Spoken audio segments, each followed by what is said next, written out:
এক গ্রামে বিমল ও কমল দুই ভাই তাদের বাবা ও স্ত্রীদের নিয়ে একান্নবর্তী পরিবারে সুখে বসবাস করত। বিমল কৃষিকাজ করত এবং কমল বাজারে ছোট ব্যবসা করত। তাদের মা নেই, তাই বড় যা মালা সংসারের কর্ত্রী। শোন শিখা, আর কতদিন এভাবে চলবে? বাবার তো বয়স হয়েছে, কবে কি হয় ঠিক নেই। সব কিছুর দায়িত্ব কেবল আমাদের দুজনের কাঁধে। এই সংসারে ভাগ হওয়া দরকার।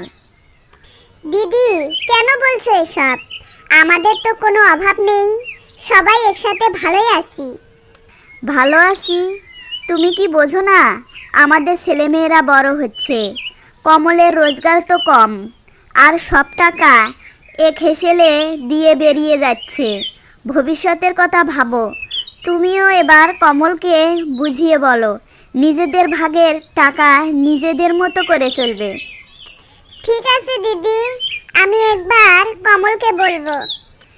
শিখা প্রথমে রাজি না হলেও মালার ক্রমাগত চাপ এবং নিজস্ব স্বার্থ চিন্তায় ধীরে ধীরে সেও কুমন্ত্রণার জালে জড়িয়ে গেল।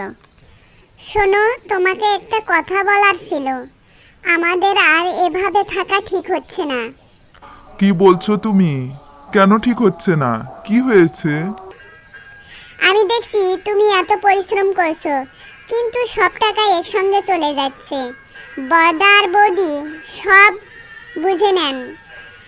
আমাদের ছেলে মেয়েদের ভবিষ্যতের কথা ভাবতে হবে তো। সবাই যদি আলাদা থাকি, নিজেদের ভাগের টাকা নিজেদের কাজে লাগাতে পারবো। আলাদা থাকা? বিমলদা তো আমাদের বাবার মতো। এই প্রস্তাব শুনে উনি দুঃখ পাবেন। দুঃখ পাবে কেন? সবাই আলাদা হয়ে নিজের মতো থাকবে। তুমি কি চাও না তোমার ছেলে মেয়েরা ভালো থাকুক? ঠিক একই সময়ে অন্য ঘরে মালা তার স্বামী বিমলকে একই কথায় বোঝাতে শুরু করল। দেখো, আমি অনেক দিন ধরে বলছি এই সংসারে আর শান্তি নেই। শিখা এখন রোজ ছোট ছোট বিষয়ে ঝগড়া করছে, আর সে চায় তোমরা আলাদা হয়ে যাও। কমলও কেন এসব চাইবে? আমরা তো ভাই, রক্তের সম্পর্ক। ওকে শিখা বুঝিয়েছে। ওরা মনে করছে তুমি সব রোজগার একা ভোগ করছো, ওদেরকে কিছুই দিচ্ছ না। দেখছো না, সংসারের ভালো চাইলে এবার আলাদা হয়ে যাওয়াটাই বুদ্ধিমানের কাজ। আমার ছোট ভাই এমনটা ভাবতে পারে না, কিন্তু যদি সত্যি সে চায় তাহলে আমি কি করব? দুই জায়ের কুমন্ত্রণা ফল দিল। ভাইদের মধ্যে সন্দেহ দানা বাঁধল। একদিন রাতে বিমল তার বাবা ও কমলকে ডেকে তার ইচ্ছার কথা বলল। বাবা, কমল, আমি ভাবছি এবার আলাদা হয়ে যাওয়া ভালো। হ্যাঁ দাদা, তুমি যদি এটাই ভালো মনে করো তবে তাই হোক। তোমরা দুজনেই কি এই সিদ্ধান্তেই খুশি? বিমল ও কমল দুজনেই চুপ থাকলো, কারণ তারা আসলেই নিজেরা নয়, তাদের স্ত্রীদের কথাতেই এই সিদ্ধান্ত নিচ্ছিল। ঠিক আছে, তবে তোমাদের একটা কাজ করতে হবে। কাল সকালে তোমরা দুজনেই একটা করে কাঠের লাঠি নিয়ে আসবে।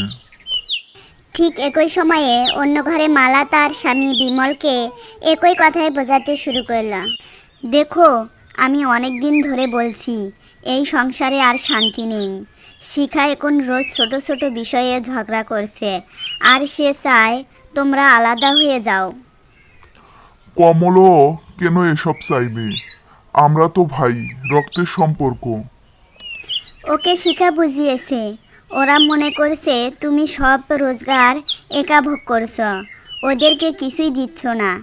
দেখছো না, সংসারের ভালো চাইলে এবার আলাদা হয়ে যাওয়াটাই বুদ্ধিমানের কাজ। আমার ছোট ভাই এমনটা ভাবতে পারে না, কিন্তু যদি সত্যি সে চায় তাহলে আমি কি করব?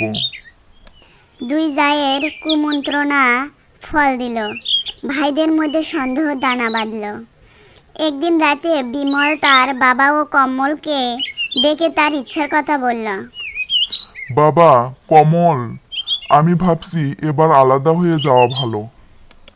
হ্যাঁ দাদা, তুমি যদি এটাই ভালো মনে করো তবে তাই হোক। তোমরা দুজনেই কি এই সিদ্ধান্তেই খুশি? বিমল ও কমল দুজনেই চুপ থাকলো, কারণ তারা আসলেই নিজেরা নয়, তাদের স্ত্রীদের কথাতেই এই সিদ্ধান্ত নিচ্ছিল। ঠিক আছে, তবে তোমাদের একটা কাজ করতে হবে। কাল সকালে তোমরা দুজনেই একটা করে কাঠের লাঠি নিয়ে আসবে। বিমল ও কমল তাদের ভুল বুঝতে পারল, তাদের মুখ নত হয়ে গেল।